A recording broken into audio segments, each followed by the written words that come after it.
அதிகாரம் 36.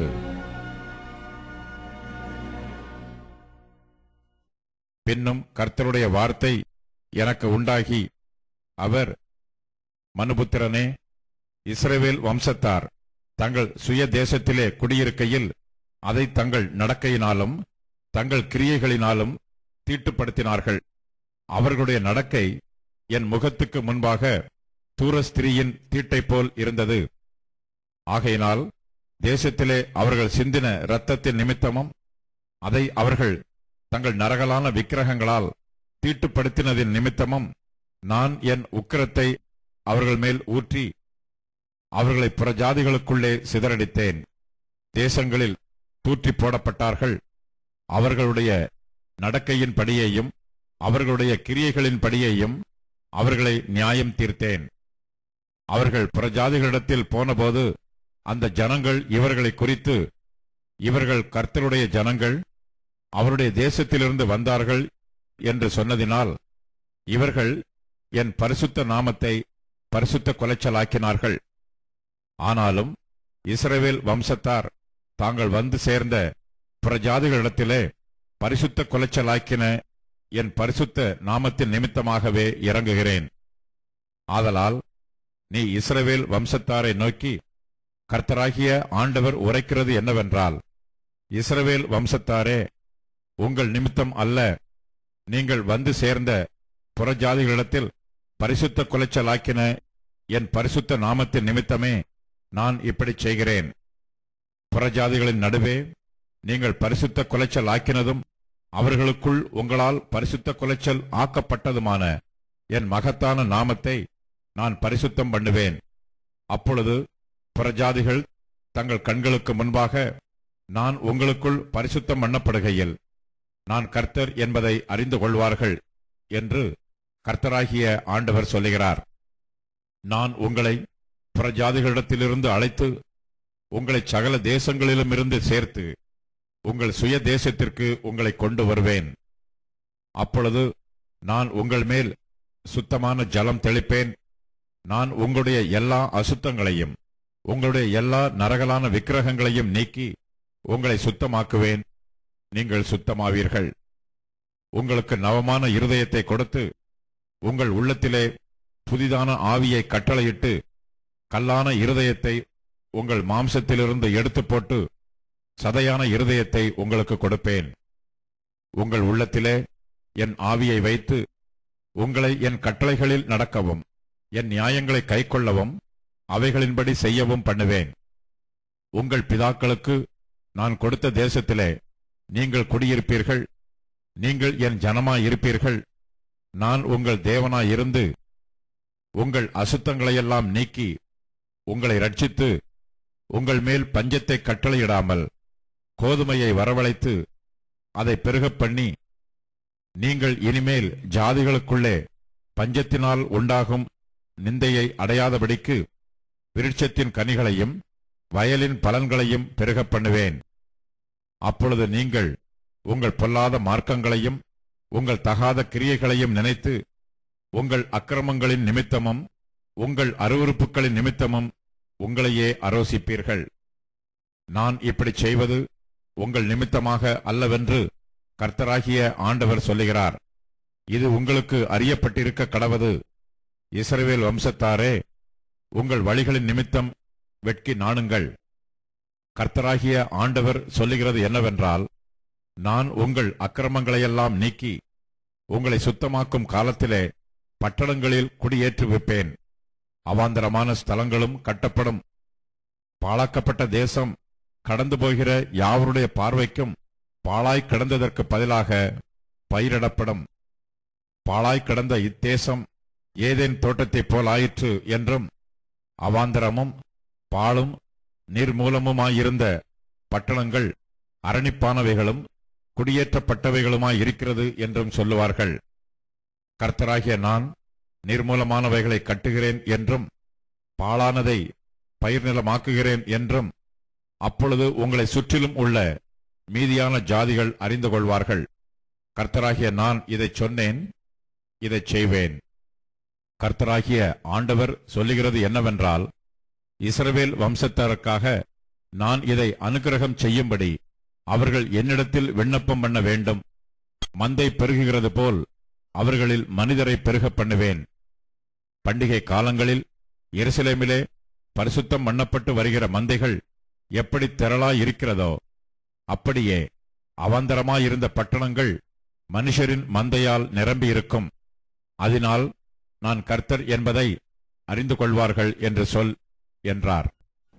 எங்களுடைய அழிவிலிருந்தும் வேதனையிலிருந்தும் காக்கும்படியாக தகப்பனாகவும் மெய்ப்பனாகவும் நண்பனாகவும் துணைவராகவும் எங்களோடு உறவாடுகிற எங்கள் பரிசுத்த ஆவியானவரே, நாங்கள் உமக்கு நன்றி செலுத்துகிறோம். எங்களுடைய சிந்தனையிலிருந்து எல்லாவிதமான அசுத்தமான தெய்வ பக்தியற்ற சிந்தனைகளை விலக்கி எங்கள் இதயத்தை உமக்கு நேராக ஒருமுகப்படுத்த நாங்கள் வேண்டிக் கொள்ளுகிறோம். சாமுவேல் ஜெபித்தது போல சொல்லும் அடியேன் கேட்கிறேன் என்று எங்கள் ஆவி உம்மிடத்தில் ஜெபிக்க நீர் உதவி செய்யும். அருமரட்சகர் மூலம் வேண்டிக் கொள்ளுகிறோம் பிதாவே, ஆமேன். பிரியமானவர்களே, கர்த்தருடைய ஒத்தாசை கொண்டு நாம் எசேக்கியலின் 2வது பகுதியை படித்துக் கொண்டு வருகிறோம். இந்த எசேக்கியல் 2வது பகுதியினுடைய பொதுவான தலைப்பு புதுப்பிக்கப்படுதல், மீண்டும் நிலைநாட்டப்படுதல், ரினியூவல் அண்ட் ரீபிளான்டிங் என்று சொல்லலாம். நேற்று இரவு NDTV செய்தி கேட்டுக் கொண்டிருந்தேன். 10:30 மணி அளவு இருக்கும்னு நினைக்கிறேன். இந்த செய்தியில கடந்த வாரத்தில் ஹைதராபாத் நகரிலே பலியாக்கப்பட்ட 43 பேர்களுக்காக ஒரு விசேஷித்த என்ன சொல்லலாம், நம்ம கிறிஸ்தவ அடிப்படையில் மெமோரியல் மீட்டிங் நடந்தது. இதை NDTV நேஷனல் நியூஸ் வரும்னு திருப்பின போது இந்த நிகழ்ச்சி நடந்து கொண்டிருந்தது. அந்த மேடையில 4 பேர் அமர்ந்திருந்தாங்க. எனக்கு சரியா முகம் நான் சரியா கவனிக்கல. ஒரு சீக், அதாவது நீங்க இன்னைக்கு ஆந்திர பிரதேசனுடைய இன்னைக்கு ஹைதராபாத் கமிஷனர் சீக், ஒருவேளை அவர் அமர்ந்திருந்தாரா அல்லது இன்னொரு சீக்கிரம் அங்க அமர்ந்திருந்தாரா என்று நான் சரியாக கவனிக்கவில்லை. என்னுடைய பார்வை அவ்வளவு தெளிவாக இல்லை. 43 இல்லைங்களா குடும்பங்கள், அதை சேர்ந்த மக்கள், அவங்களுடைய பெற்றோர், பிள்ளைகள், உற்றார் உறவினர் எல்லாம் கூடியிருக்கிறாங்க. இந்த 43 குடும்பங்களில் இருந்து சில கேள்வியெல்லாம் கேட்டாங்க. நீங்க அதை கவனிச்சிங்களான்னு தெரியல. It was a very good program. தெரியும், நமக்கு தெரியும் இல்லைங்களா, செய்தித்தாளில் வானொலி மற்றும் தொலைக்காட்சி நிகழ்ச்சிகள் வருது. இப்படிப்பட்ட நிகழ்ச்சிகளை நீங்க பார்ப்பது ரொம்ப நல்லதுங்க, ரொம்ப அவசியமான. அதாவது மக்கள் ஒரு கிரைசிஸ், ஒரு நெருக்கடியை அல்லது ஒரு பேரிழப்பை எப்படி சந்திக்கிறார்கள், எப்படி ஏற்றுக்கொள்ளுகிறார்கள், எப்படி புரிந்து கொள்ளுகிறார்கள் என்பது ரொம்ப முக்கியமான ஒரு விஷயம். ஆக பல தாய்மார்கள் அங்க கண்ணீர் விட்டு சிந்தி கொண்டிருந்தாங்க. ஒவ்வொரு குடும்ப நபர்களும் பேசும்போது மரித்து போன அவருடைய படம் அங்கு போடப்பட்டது.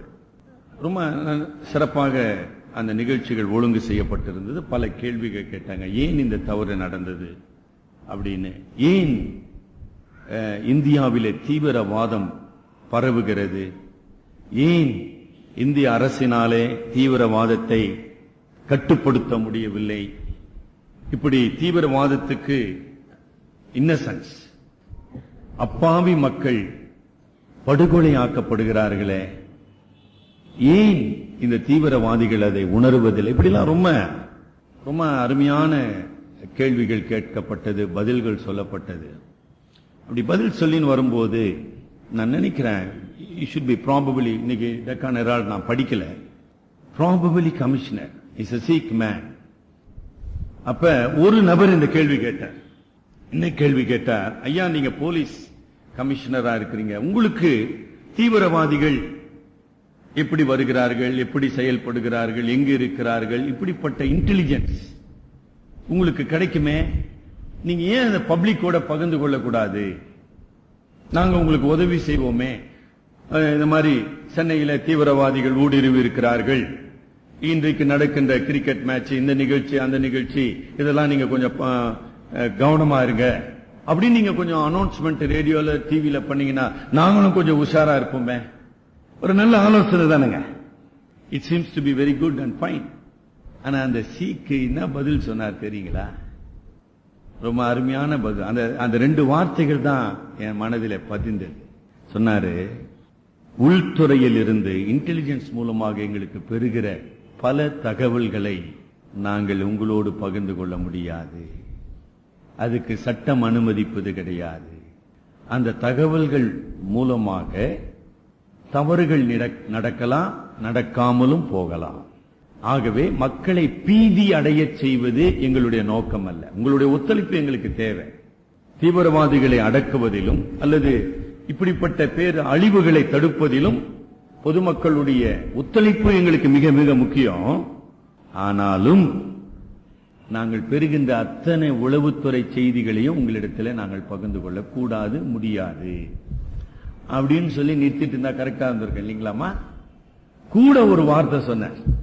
நான் டெக்கான் ஹெரால்டு படிக்க விரும்புகிறேன். ரொம்ப சந்தோஷப்பட்டேன். In spite of all our information something happens beyond our human ability. Only God knows that and only God can stop that. அந்த வாக்கியம் தான் என்னை ஆட்கொண்டது. எங்களுடைய எல்லா மனித அறிவுகள், திறமைகள், ஆற்றல்கள் அனைத்தையும் கடந்து நிகழ்ச்சிகள் நடைபெறுகின்றன. கடவுள் மட்டும் அறிவார், கடவுள் மட்டுமே அதை தடுக்க முடியும், மனிதன் முடியாதுன்னு சொல்லி முடிச்சாரு. Do you understand? Do you accept? Can you believe? அந்த சீக்கு கிறிஸ்தவர் அல்லங்க. அவர் எசேக்கியேல் தீர்க்கதரிசனம் எல்லாம் படிச்சவர் கிடையாது. நம்ம படிச்சிருக்கிறோம், நிறைய படிச்சுட்டோம், ரொம்ப தெளிவா இருக்கிறோம் வேதத்துல.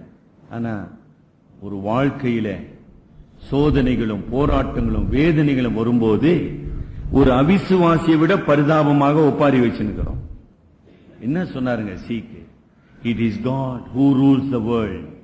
கடவுள் இந்த உலகத்தை ஆண்டு கொண்டிருக்கிறார், மனிதன் அல்ல. கடவுள் ஒரு செயலை அனுமதிப்பாரானால் அதை எந்த மனிதனும் தடுக்க முடியாது. கடவுள் ஒரு செயலை தடுப்பாரானால் எந்த மனிதனும் அதை நடத்த முடியாது. வார்த்தை சரியா கவனிக்கிறீங்களா? அதுக்கு பேர் தாங்கம்மா சர்வ ஏகாதிபத்தியம். ஆக அது எந்த சபை நம்புறாங்களா நம்பலையோ, நாம நம்புறாங்கம்மா. வேதம் அதை போதிக்க. It is God who rules, it is God who reigns, it is God who controls the human life. ஆக எதுக்கு தேவையில்லாத ஒப்பாரி, தேவையில்லாத பயம், அதாவது ஆங்ஸைட்டி என்று சொல்வோம். இது சுனாமி வரட்டும், அது அணு யுத்தம் வரட்டும், பூமி அதிர்ச்சி, எதுனா வரட்டுங்கம்மா. is it in your control or my control? இது வருதுங்க, புயல் வருதுங்க, அது வருதுங்க, எல்லாம் வரட்டுங்க. can you stop that? என்ன இப்ப தெரிஞ்சுக்கிறதுனால நீங்க என்ன செஞ்சிட முடியும்? தெரிஞ்சு நல்லதுங்க. நான் சொன்ன உங்களுக்கு ஞாபகம் இருந்ததா? ஜான் வெஸ்லி ஐயர் அவர்களுடைய மனமாற்றத்துக்கு காரணம் சொன்னா சரி, நான் சொன்ன ஞாபகம் இல்லையே. John Wesley was an Anglican priest in England. He was a Cambridge MA. புரியுதுங்களா? Cambridge University MA. He was ordained as a priest in Anglican church. அவரு அமெரிக்கால பிரசங்கம் பண்ண போனா அந்த கப்பல் அட்லாண்டிக் சமுத்திரத்திலே மிக கடுமையான புயலை சந்தித்தது.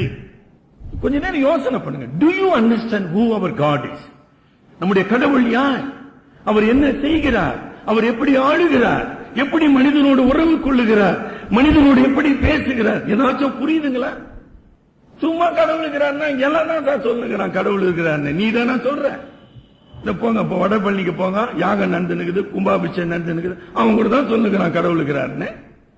இன்னும் கடவுள் இருக்கிறார் சொல்றதுனால நீ என்ன பெரிய புதுசா சொல்ல போற இந்த உலகத்துக்கு? கடவுள் உன்னோடு இருக்கிறாரா? உன்னை நடத்துகிறாரா? அதை சொல்லு. கடவுள் என்ன நடத்துறார் சார்? கடவுள் இருக்கிறாருன்னா என்ன புதுசா கண்டுபிடிச்ச சொல்லுகிற? என்ன பேசுறோன்னே தெரியலங்க. I'm very sorry to say that. John Wesley கப்பல் பயணம் இல்லைங்களா, அந்த காலத்து 150 ஆண்டுகளுக்கு முன்னதாக. அப்ப முழு கப்பலில் உள்ள மாலுமியிலிருந்து அத்தனை பேரும் அலோல கோலம் பட்டு கொண்டு இருக்கிறார்கள். சும்மா கப்பல அப்பளம் மாதிரி இப்படி ஆடுது, அப்படி ஆடுது, அப்படியே எந்த நேரத்துல கப்பல் உடையும்னு தெரியல. அவங்கவுங்க எப்படிடா தப்பிக்கிறது, எந்த வழியில போறது, எங்க கரை தெரியுதா ஒண்ணும் தெரியல. See, everybody is running here and there and terribly terrorized. ஐயோ கப்பல் உடைய போகுது. நான் 4 பேர் ஒரு மூலையில உட்கார்ந்து, 4 பேரு ஒரு மூலையில, கப்பல்ல ஒரு மூலையில, ஒருவேளை சறுக்கு மூட்டையா இருக்கும், அந்த மூலையில உட்கார்ந்து பாட்டு பாடி இந்த பைபிளை திறந்து வைத்துக் கொண்டு ஜெபித்துக் கொண்டிருந்தார். இந்த காட்சியை வெஸ்லி பார்க்கிற, அவருக்கு ஒண்ணுமே புரியல. அவனுங்க பைத்தியக்காரனுங்க. நல்லா கவனிங்க, வெஸ்லி யாருங்க? Anglican priest. He says he knows the Bible. He says I am the preacher. But he doesn't know who the God of the Bible. ரொம்ப முக்கியங்க, இதெல்லாம் படிக்கணுங்க. எங்க படிக்கிறோம் நம்ம? அப்படியே பாக்குறாரு. ஒரு பெரிய அறிவாளி இல்லைங்களா? நாட்டு புத்தானுங்க பைபிளை வச்சுக்கின பாட்டு பாடி ஜெபம் பண்ணுகிறாங்க.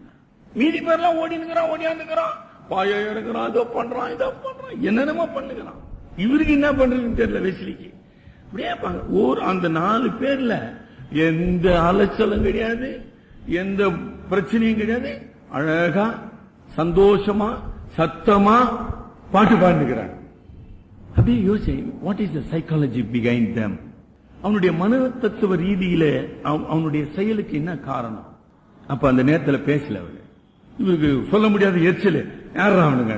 பைத்தியக்காரனுங்க. நம்ம கூட அப்படிதான் நினைக்கிறான். போ சார், நீயும் பைபிளும் ஜபமா தூக்கின்னு போ சார், கம்முன்னு. பேசல, வெஸ்லி பேசல. அந்த புயல் வந்தது, கடந்து சென்றது, கப்பல் காப்பாற்றப்பட்டது. திருப்பி அந்த 4 பேரை பார்க்கிறார். யார் இந்த 4 பேரு? விசித்திரமாகறாங்க. அவர்களுடைய நடவடிக்கை பார்க்கிறாரு. பிற்பாடு உட்கார்ந்து அவருடைய பேச ஆரம்பித்தார். நீங்க யாருங்க? ஏன் நீங்க ஜெபித்துக் கொண்டிருந்தீங்க? முழு கப்பல் பயணிகளும் அலைமோதி அலறி கொண்டிருக்கிற வேளையில நீங்க எப்படி 4 பேர் அமைதியாக உட்கார்ந்து ஜெபித்து பாட்டு பாட உங்களால முடிந்தது? I want to know the secret behind that. எனக்கு இன்னும் விளங்கல. நீங்க எப்படி பாட்டு பாடுனீங்க? 4 பேர் சொன்னாங்க, ஐயா நாங்க சாக ஆயத்தமா இருக்கிறோங்க ஐயா, அதனால நாங்க பாட்டு பாடணும். சாவு எங்களுக்கு பயத்தை கொடுக்கவில்லை, சாவை கண்டு நாங்கள் பயப்படவில்லை. ஐயோ கடல்ல சாவுறோன்றமே எங்களுக்கு கவலையும் கிடையாது. நாங்க கடல்ல இருந்தாலும் சாவோம், கரையில் இருந்தாலும் சாவோம், வீட்டில் இருந்தாலும் சாவோம், எங்க இருந்தாலும் சாவோம். சாவுக்கு நாங்க பயப்படவில்லை. இந்த சாவின் மூலமாக எங்கள் ஆண்டவருடைய சமூகத்துக்கு நாங்க போகிறோம், அவரை நாங்கள் தரிசிக்க போகிறோம், அவரோடு கூட நித்தியமாய் வாழ போகிறோம். அதனால நாங்க பாட்டு பாடணும். கடவுள் இருக்கிறார்னு சொன்னா போதாதுங்கம்மா, ஆமாமான்னு சொன்னாலும் போதாதுங்கம்மா. கடவுள் இருக்கிறபடியினால எனக்கு சாவு பயம் இல்லை. அவங்களுக்கு பேரு குவைக்கர்ஸ் பேர், சரிங்களா? குவைக்கர்ஸ், அதாவது இங்கிலாந்து தேசத்துல அந்த ஒரு இயக்கம், வாலிபர் மத்தியில இந்த இயக்கம் ஏற்படுத்தப்பட்டு அமெரிக்க ஐக்கிய நாட்டுக்கு எடுத்து செல்லப்பட்டு அமெரிக்க ஐக்கிய நாட்டிலே மாபெரும் உயிர் மீட்சிக்கு காரணமாக பயன்படுத்தப்பட்ட ஒரு குழுவினர். ஆக ஜான் வெஸ்லி ஐயர் அவர்கள் இந்த எளிமையான விசுவாசிகள் மூலமாக தொடப்பட்டார். தன்னுடைய அறியாமை, தன்னுடைய அவிசுவாசம், தன்னுடைய பாரம்பரியம், தன்னுடைய மூட நம்பிக்கைகள், தன்னுடைய நான் ஒரு ஆங்கிலிக்கன் பிரீஸ்ட் என்கிற தற்பெருமை, இவைகள் எல்லாவற்றையும் கடவுள் அடுத்து நொறுக்கினார். யார்ப்பா வெஸ்லி? நீ என்னுடைய பிள்ளையா? நீ என்னுடைய ஊழியக்காரனா? என்னை பத்தி யாருன்னு தெரியல உனக்கு. அமெரிக்க ஐக்கிய நாட்டில் அவர் ஊழியம் செய்ய போனாரு, ஊழியம் செய்ய முடியவில்லை. அவருடைய மனதில ஒரே குழப்பம், டு ஐ நோ காட்? அந்த கேள்வி அவருக்கு வந்துருச்சு. இந்த 4 பேரை போல நான் கடவுளை அறிந்திருக்கிறேனா? எனக்குள்ள ஏன் மரண பயம் வந்தது? நான் ஏன் இந்த உலக சூழ்நிலையை கண்டு அலறினேன்? Do I really believe God? Do I know God? இந்த 2 கேள்விக்கு அவருக்கு பதில் தெரியல. அமெரிக்க ஊழியத்தை அவர் ரத்து செய்துட்டு, நான் பிரசங்கம் பண்ண முடியாதுங்க, நான் திருப்பி இங்கிலாந்துக்கு வந்துடுறேன்னு திருப்பி இங்கிலாந்துக்கு வந்துட்டேன். இங்கிலாந்துக்கு இந்த கோக்கஸ் அவர்களோடு கூட போய் தன்னை இணைத்துக் கொண்டார். எனக்காக ஜெபிங்க, நான் ஆண்டவரை அறிந்து கொள்ள விரும்புகிறேன். என்னை கேட்டுக்கொண்டு இருக்கிற சகோதரனை சகோதரிய, ஒரு சீக்கியன் சொல்லுகின்றார், கடவுள் இந்த உலகத்தை ஆண்டு கொண்டிருக்கிறார், மனிதர்கள் அல்ல. உங்களுக்கு புரிஞ்சிச்சா? நீங்க அப்படி வாழ்றீங்களா? எசேக்கியேலுடைய தீர்க்க தரிசனத்தை கேட்ட பாபிலோனிய சிறையிருப்பில் இருந்த 50,000க்கும் மேற்பட்ட யூதர்களுக்கு கடவுள் ஆளுகிறார் என்று புரியவில்லை. அதனால அழுதாங்க, புரண்டாங்க, ஒப்பாரி வச்சாங்க, என்னென்னமோ பண்ணாங்க, பண்ணின்னு இருப்பாங்க. நீங்க 36ஆம் அதிகாரத்தில் படிப்பீர்களானால், நான் நான் நான் என் நாமத்து நிமித்தம், நான் என் நாமத்து நிமித்தம் என்கிற சொற்றொடரை பல முறை படிப்பீங்க. உயிர் மீட்சியும் நிலைநாட்டப்படுதலும், அதாவது ரினியூவல் அண்ட் ரீபிளான்டிங் இன் ஜெருசலேம், இந்த 2 மாபெரும் நிகழ்ச்சிகள் கர்த்தராகிய தேவனாலே, ஜீவனுள்ள தேவனாகிய கர்த்தராலே, சர்வ வல்லமையுள்ள ஆண்டவராலே. இந்த சர்வ வல்லமையுள்ள ஆண்டவர் யார்? நீ பார்க்கிற பாபிலோன் சாம்ராஜ்யத்தை விட பெரியவர், நீ பார்க்கிற சக்கரவர்த்தியை விட பெரியவர், தொடர்ந்து வருகிற அத்தனை சாம்ராஜ்யங்களை விட பெரியவர். நான் என் நிமித்தமாக உங்களை நான் ஏற்படுத்துவேன். அதை மறந்துடாதீங்க. உங்களுடைய வாழ்க்கையில மெய்யான தேவனுடைய புதுப்பித்தல், மெய்யான தேவனுடைய ஆசீர்வாதம் வர வேண்டுமானால் அது கடவுள் செய்யணுங்க. அது நம்முடைய விருப்பத்தை பொறுத்ததல்ல, நம்முடைய தீர்மானத்தை பொறுத்ததல்ல. புரியுதா உங்களுக்கு? நீங்க தயவு செய்து, நான் ஒன்னும் பிரசங்கம் பண்ற எனக்கு என்னமே போயிடுச்சு. அவன் 36 இன்னும் உங்களுக்கு அதுல புரியலங்க. How beautifully God spoke with his people. எவ்வளவு தெளிவாக, எவ்வளவு உறுதியாக அவர்களுக்கு தன்னுடைய நோக்கத்தை வெளிப்படுத்துகிறார். ஆனா தீர்க்க தரிசனத்தை கேட்டுக்கொண்டிருந்த மக்களுடைய மனநிலை எப்படி இருந்தது?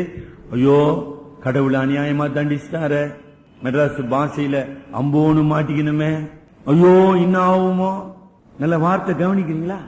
அநியாயமா நடக்குது, அம்போன்னு மாட்டிக்கணுமே, ஐயோ என்ன ஆகுமோ. என்ன ஆகும்? என்ன பாவம்? நான் என்ன நினைக்கிறேனோ அதான் பாவம்ன்ற. நீ நினைக்கிறது இல்லப்பா, நான் என்ன நினைக்கிறேன் அதான் நடக்கும் போப்பான்னு. உங்களுக்கு புரிஞ்சிச்சா? Do you understand? சில அருமையான வாக்கு தத்தங்கள் இருக்குதுங்கம்மா. வாக்கு தத்தங்களை நம்ம படிக்கணும். வாக்கு தத்தங்கள் அவருடைய பிள்ளைகளுக்குள்ளே, நான் ஏற்கனவே போன வாரத்தை நான் 3 குறிப்புகளை சொல்லி உங்களுக்கு விளக்கினேன். வாக்கு தத்தங்களை கிறிஸ்துவுக்கு வெளியே அவைகள் எனக்கு உரிமையானவைகள் அல்ல. If I am not in Christ, I have no claim over any promises in the Bible. No. சும்மா நம்பினுக்காதீங்க. அது கிளி ஜோசியத்துக்கு சமானமா போயிடும். அது கேலண்டர்ல இருக்கலாம், நீங்க பிரேம் பண்ணி போடலாம், அதுக்கு லைட்டு போடலாம், அதுக்கு ஊதுவத்தி கொளுத்தலாம், நீ எந்த செஞ்சுன்னு. அதனால ஆசீர்வாதம் உங்களுக்கு சொந்தமாகுமா? ஆக போறதே கிடையாது. இப்ப எப்படி சார் கிறிஸ்துக்குள்ள இருக்கிறான்னு பாத்துக்கோ. அவ்வளவுதாங்க. புதிய ஏற்பாட்டுல கிறிஸ்துவுக்குள், எபேசியர் 1:3 படி, கிறிஸ்துவுக்குள் உன்னதங்களிலே சகல ஆசீர்வாதத்தினாலும் நம்மை ஆசீர்வதித்திருக்கிறார். அவ்வளவுதாங்க வசனம். அதுக்கு மேல அதை போய் இப்ப நான் பேசினு இருக்கணும்ன்றது அவசியம் கிடையாது. It is not very important. ஆனா எது முக்கியமானது? 36ஆம் அதிகாரம் எடுத்தோம் சார். இதுல பாருங்க சார், 35ஆம் வசனம். அடடா, ஏதேன் தோட்டத்தை போல உன் வீட்டை மாத்துவேன், உன்னுடைய பண்ணை வீட்டை மாத்துவேன் ஆண்டவர் வாய்க்கு. நான் நல்லா இருக்கேன் சார், ரொம்ப ஆசீர்வாதமா இருக்குதுங்க இல்ல. அப்புறம் அங்க என்ன போட்டுக்குதுங்க? 29வது வசனம். ஆமா, உங்களை ரட்சித்து பஞ்சத்தை கட்டளையிடாமல், நீ வேலையை செய்யாம பயிரிடாம அப்படியே கோதுமை மூட்டையா அடிக்க வைப்போம் வீட்டுல. சூப்பர் ஆசீர்வாதம் சார். ஐயோ, ரொம்ப நல்ல சபைங்க பேப்டிஸ்ட் சபை. ஏன்னா கட்டாயமா வந்துடுறேங்க. எதுக்குங்க ஆசீர்வாதம்? அப்படியே ஒண்ணுமே செய்ய வேண்டியது இல்லையே, நானே அது பாட்டுக்கு வர போகுதுன்னு தானே போட்டுக்கிட்டேன். See how it is easy to misinterpret the prophecy. சொல்றதானே கொஞ்சம் ஒரு மாதிரி நான் பேசுவேங்க, என்ன தெரிஞ்சவங்களுக்கு தெரியும். இன்னைக்கு அப்படிதான் பேசினே ஊழியம் நடந்து இருக்குதுங்க. அதுக்கப்புறம் என்ன நடக்குதுங்க? ஐயோ, மனிதரை பெருக பண்ணுவேன். சரிங்களா? அப்புறம் 38ஆம் வசனத்துல அப்படியே நிரம்பி இருக்கும். அப்படின்னு சொல்லி எப்படி முடிக்கணும் பிரசங்கம் தெரியுங்களா? எல்லாம் சூப்பரா பிரசங்கம் பண்ணிட்டு எப்படி முடிக்கணும்? இப்படி கர்த்தர் உங்களை ஆசீர்வதிக்க போறார் சகோதர சகோதரியே. ஆகவே இப்ப காணிக்கை எடுக்க போறோம். அதுக்கு முன்னோடியா நீங்க தசம பாகமா போட்டுருங்க. உங்களுக்கு 10 லட்சம் ஆசீர்வாதம் வேணுமா? கட்டாயமா 10 லட்சம் கட்டாயமா கிடைக்கும். ஆனா 1 லட்சம் முதல்ல இப்ப போட்டுரு, அப்புறம் மீதிலாம். அவர் தான் இன்னைக்கு சூப்பர் பிரசங்கி, அவர் தான் பொழைக்க தெரிஞ்சவர், அவர் தாங்க ஊழியக்கார். இல்ல இன்னைக்கு நைட்டு பாருங்க, திருப்பியும் காட் சேனல்ல பாருங்க, நிறைய பேரு அப்படி பேசுவாங்க. 5 அப்பம் 2 மீன் அனுப்புங்க, இதுக்கு அனுப்புங்க, அதுக்கு அனுப்புங்க, அப்படியே கொட்ட போகுது. கொஞ்சம் காங்கிரீட் போட்டு பூனாதீங்க, செய்யலிங்க, கொஞ்சம் திறந்து வைங்க, அப்படி கொட்டுறதுக்கு வசதியா இருக்கும். என்னயா பிரச்சனை இது? அது முக்கியமா? கர்த்தர் என்னமோ செய்யறேன்னு சொல்றாரு, என்ன செய்யறேன்றாருங்கம்மா. 22ஆம் வசனம் கடைசி பகுதி படிங்க. கர்த்தராகிய ஆண்டவர் உரைக்கிறது என்னவென்றால், இஸ்ரவேல் வம்சத்தாரே, உங்கள் நிமித்தம் அல்ல, நீங்கள் வந்து சேர்ந்த புறஜாதிகளிடத்தில் பரிசுத்த கொலைச்சல் ஆக்கின என் பரிசுத்த நாமத்தின் நிமித்தமே இப்படி செய்கிறேன். என் ஜனமே, என் உடன்படிக்கையின் மக்களே, உங்கள் நிமித்தம் அல்லப்பா. நீங்க என்ன தெரியுமா செஞ்சீங்க? என் நாமத்தை பரிசுத்த கொலைச்சல் ஆக்கினீர்கள். You profane my holy name. எப்படி நீங்க பரிசுத்த கொலைச்சல் ஆக்கினீர்கள் இல்லீங்களா? 18வது வசனம். தேசத்திலே அவர்கள் சிந்தின ரத்தத்தின் நிமித்தமும் அதை அவர்கள் தங்கள் நரகலான விக்கிரகங்களால் தீட்டுப்படுத்தின நிமித்தமும். ஆமா, ஏற்கனவே நீங்கள் நரகலான விக்கிரகங்களினால், உங்களுடைய படுகொலையினால் சிந்தப்பட்ட ரத்தத்தினால் அதை தீட்டுப்படுத்தினீர்கள். படிங்க 19. அவர்களுடைய நடக்கையின் படியையும் அவர்களுடைய கிரியைகளின் படியையும் அவர்களை நியாயம் தீர்த்தேன். உங்களுடைய நற்கிரியைகள் நிமித்தம் அல்ல, அல்லது உங்களுடைய பக்தியின் நிமித்தம் அல்ல, அல்லது பலிகளின் நிமித்தம் அல்ல. அதனால நான் உங்களை ஆசீர்வதிக்கவே முடியாது. அப்படி ஒன்னு இல்ல உங்ககிட்ட. That is the first realization every believer, every one of us should have. கடவுள் என்னை ஆசீர்வதிப்பதற்கு என்னில் ஏதும் இல்லை. அதுக்கு பதிலாக கடவுளை கோபப்படுத்தினவனாக, கடவுளை எரிச்சல் மூட்டினவனாக, கடவுளுக்கு துரோகம் செய்தவனாக, கடவுளுடைய அன்பையும் உடன்படிக்கையும் துணிகரமாக அசட்டை செய்த ஒரு மனிதனாக நான் இருக்கிறேன். அதுதான் நம்ம பாடணும். மகா கொடிய ஈனன் பாவி நான். ஆண்டவரே, நான் நன்றி கெட்டவன். ஆக இந்த காலை வேளையில 25வது வசனத்தை நான் மையப்படுத்தி முடிக்க விரும்புகிறேன். அப்பொழுது நான் உங்கள் மேல் சுத்தமான ஜலம் தெளிப்பேன். நான் உங்களுடைய எல்லா அசுத்தங்களையும் உங்களுடைய எல்லா நரகலான விக்கிரங்களையும் நீக்கி உங்களை சுத்தமாக்குவேன். இப்படி நீங்கள் சுத்தமாகும் பொழுது என்ன செய்வென்றாரு? 33ஆம் வசனம். கர்த்தராகிய ஆண்டவர் சொல்லுகிறது என்னவென்றால், முதலாவது நான் உங்கள் அக்கிரமைகள் எல்லாம் நீக்கி உங்களை சுத்தமாக்கின பின்பு உங்களை ஆசீர்வதி. முன்பு இல்ல. அப்ப ஒரு பிரசங்கியாக நான் என்ன செய்ய வேண்டும்? அப்பா, உன்னுடைய வாழ்க்கை சுத்தமாக்கப்பட்டிருக்குதா? உன்னுடைய வாழ்க்கையில நரகலான விக்கிரகங்கள் காணப்படுகிறதா? உன்னுடைய வாழ்க்கையில உடன்படிக்கையின் துரோகம் காணப்படுகிறதா? உன்னுடைய வாழ்க்கையில பரிசுத்தராகிய கடவுளை இந்த உலகத்தின் தெய்வங்களுக்கு ஒப்பாக நீ வைத்து நம்பிக்கொண்டிருக்கிறாயே, வழிபட்டு கொண்டிருக்கிறாயே, அந்த துரோக செயல் உனக்கு வாழ்க்கை இருக்கு. அதை தானே நான் சொல்லணுங்க. எது சொல்லணும் ஒரு பிரசங்கி?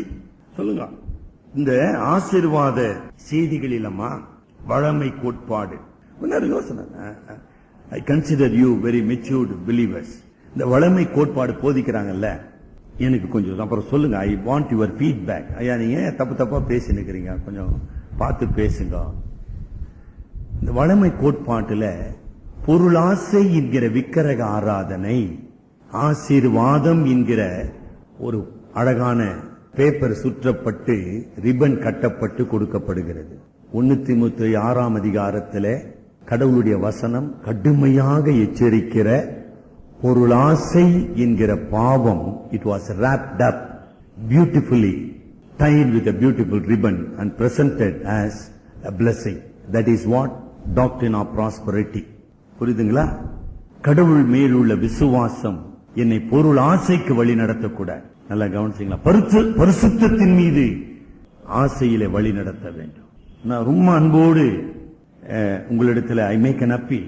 பொருள் ஆசை என்கிற கொடிய பாவத்தை ஆசீர்வாதம் என்கிற ஒரு பேப்பரிலே சுற்றி சகோதரியை பெற்றுக்கொள் என்று சொல்வது எவ்வளவு ஆபத்தான ஒரு செய்தி, எவ்வளவு பயங்கரமான ஒரு செய்தி. வேதம் அப்படி சொல்றதே கிடையாது. அது பழைய ஏற்பாடானாலும் சரி, புதிய ஏற்பாடானாலும் சரி.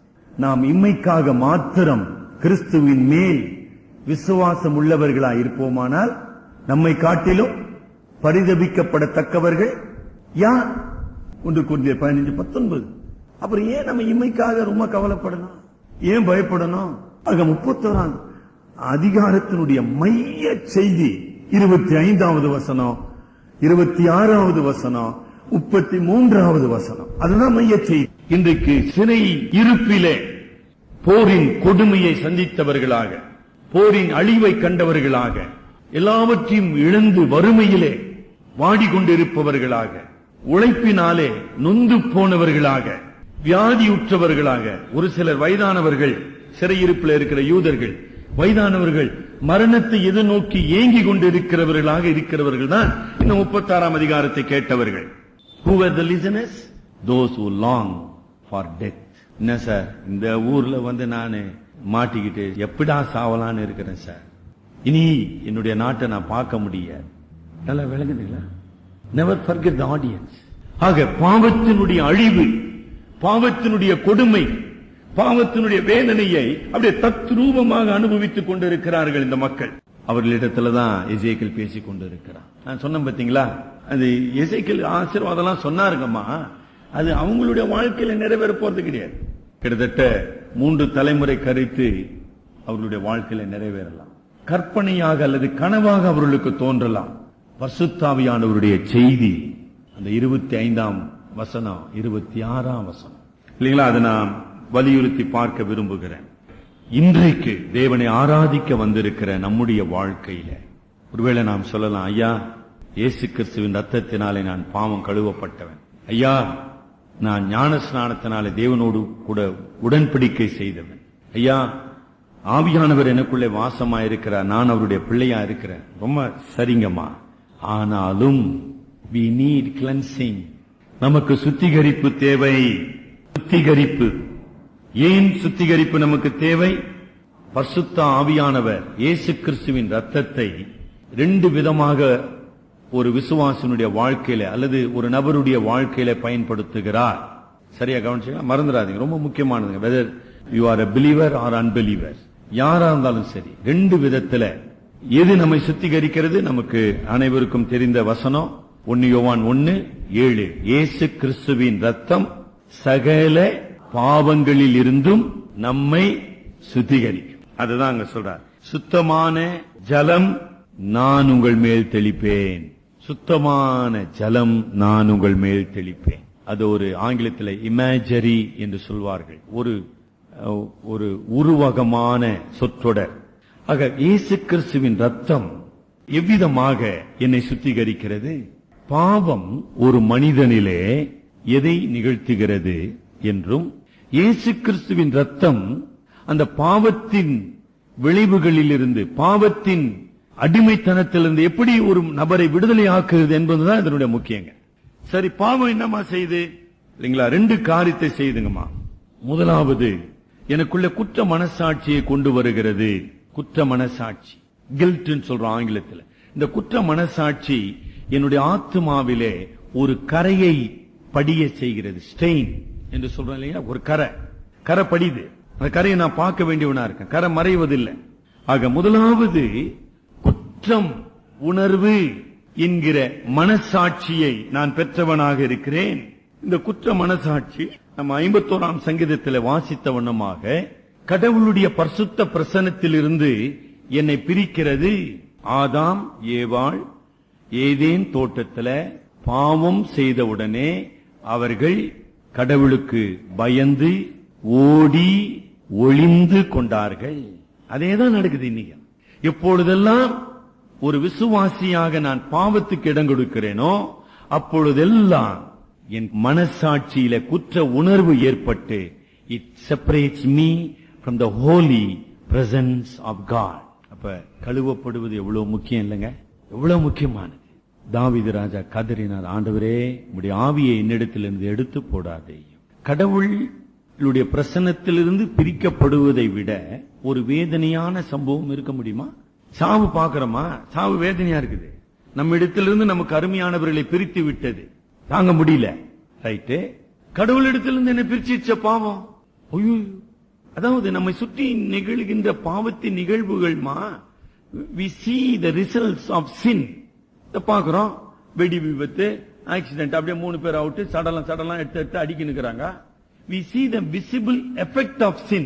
Can we see the invisible sin behind everything, every evil? பாவத்தினாலே நிகழ்ந்த கொடுமைகளை பார்க்கிறோம். ஐயோ சார், வெடி சார், அது சார், இது.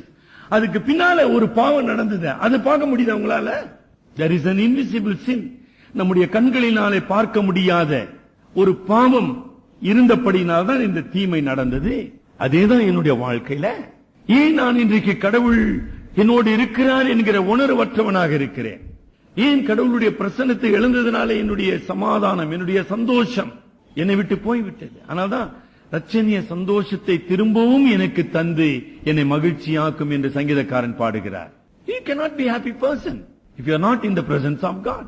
கடவுளுடைய சமூகம், பரிசுத்த ஆவியானவர் உனக்குள்ள இல்லை என்றால் நீ ஒரு சந்தோஷம் உள்ள நபராகவே இருக்க முடியாது.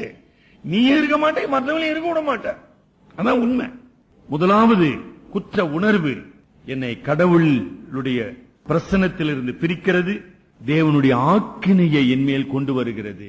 நல்லா கவனிச்சிங்களாமா? இடி ஊடுறதுன்னு சொல்றோம் பாருங்க. மின்னல் வெட்டுது, அப்ப என்ன சொல்றோம்? உயரமான கட்டடமோ அல்லது ஒரு ஸ்தம்பமா இருக்குமானால் அதுக்கு இடி தாங்கி வைக்க வேண்டும். ஏன்னா அந்த மின்னல் பூமியை நோக்கி வரும்போது எது உயர்ந்த இடத்துல இருக்குதோ அதை தான் அது தாக்கும். சொல்றோம் இல்லீங்களா? எங்க சார் அது? மயிலாப்பூர்ல ஒரு ஆலயத்தின் மீது விழுந்தது. That's right.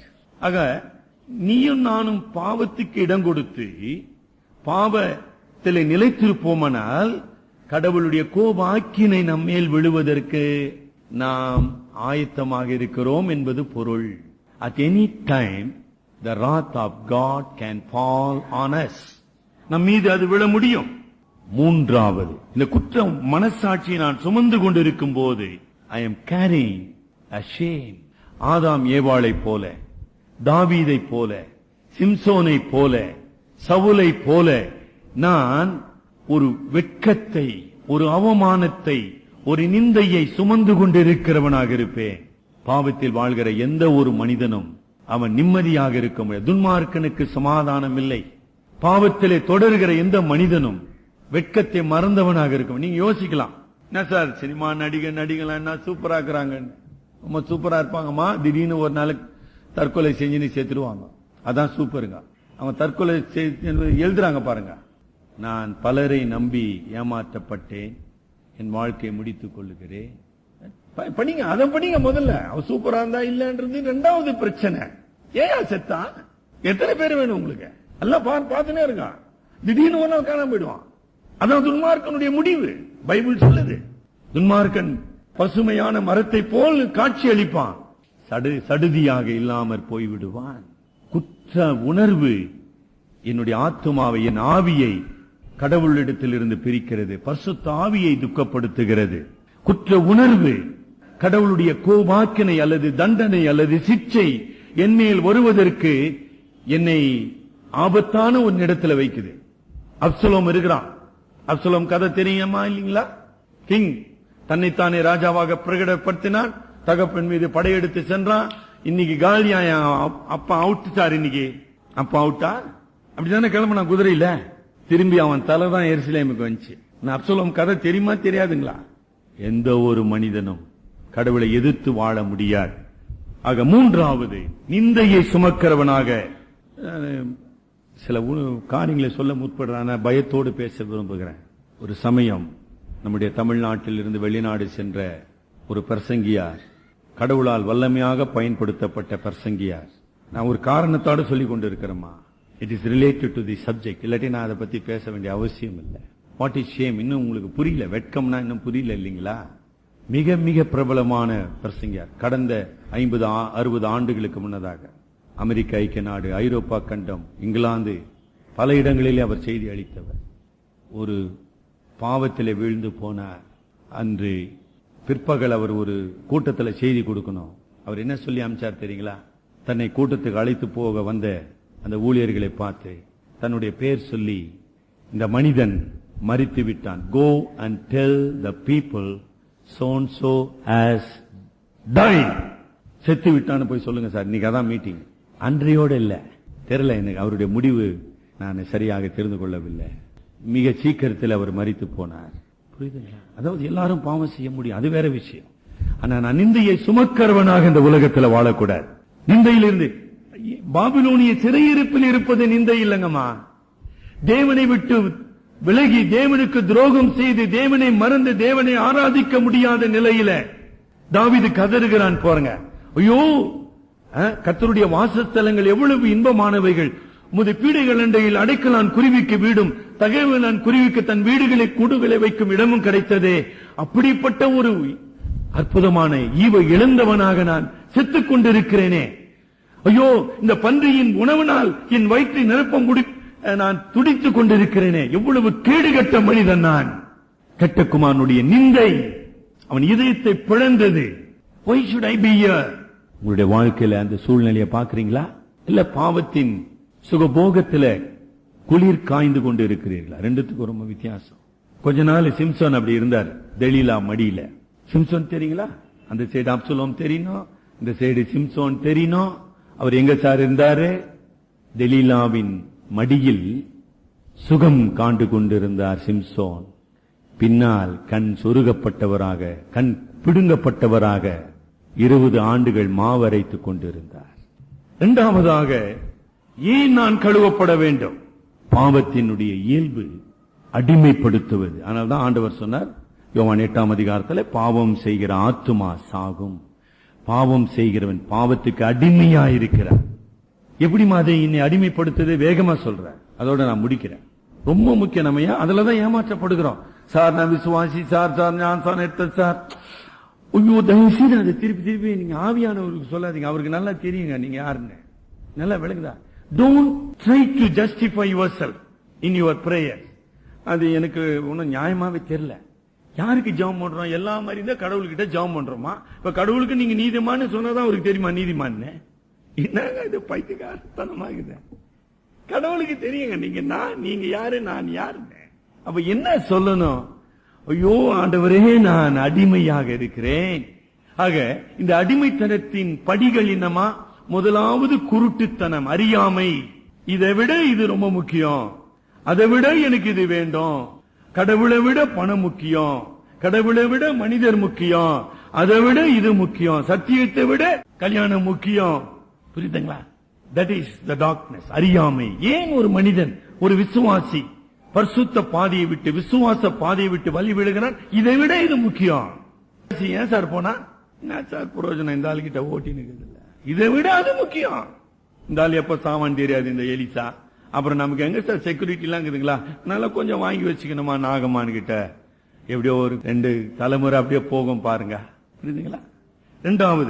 முதலாவது அறியாங்கம்மா, அதான் அடிமைத்தனம். ஆக கடவுளுடைய சத்தியத்தின் ஒளி நம்முடைய மனதில் இருந்து பிரிக்கப்படுகிறதுனால பொய்யை நம்புகின்றோம். we believe the lie. சாத்தான் சொல்லுகிற பொய்யை நம்ப ஒரு மனிதனை தூண்டுகிறது. மூன்றாவது, அதை நம்ம செய்து பாவத்தை எதிர்த்து போராடுகிற அந்த விடாமுயற்சி இருக்குது பாருங்க, பெர்சிவியரன்ஸ் சொல்லுவோம். பரிசுத்தாவியின் மூலமாக நமக்கு அருளப்பட்ட ஃபைட்டிங் அகைன்ஸ்ட் தி சின், அந்த சக்தியை நம்மை விட்டு எடுத்து விடுகிறது. அதான் அடிமைத்தனம். நான்காவது நம்ம செய்து நம்முடைய வாழ்க்கையில அது ஒரு விஷமாக அமர்ந்து விடும். அதிக நேரத்தை எடுக்கல. இந்த HIV செமினார்லாம் நான் அட்டெண்ட் பண்ணியிருக்கேன். நீங்க படிச்சிருக்கீங்களா? ஒரு HIV கிருமி ஒரு மனிதனுடைய செல்லுல வந்து எப்படி செட்டில் ஆகுதுன்னு நீங்க படிச்சிருக்கீங்களா? அப்படியே படிச்சுட்டு அத இங்கதான் குறுக்கல்ல சொல்லி கொடுத்தாங்க. பயந்துட்டேன் நான். அப்படியே என்ன சார் HIV கிருமினா?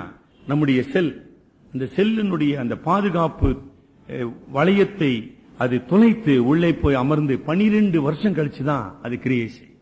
ட்ரெமெண்டஸ். எங்கேயாச்சும் படிச்சு கொள்ளுங்க, அதை பத்தி தெரிஞ்சு கொள்ளுங்க. HIV என்றால் என்ன?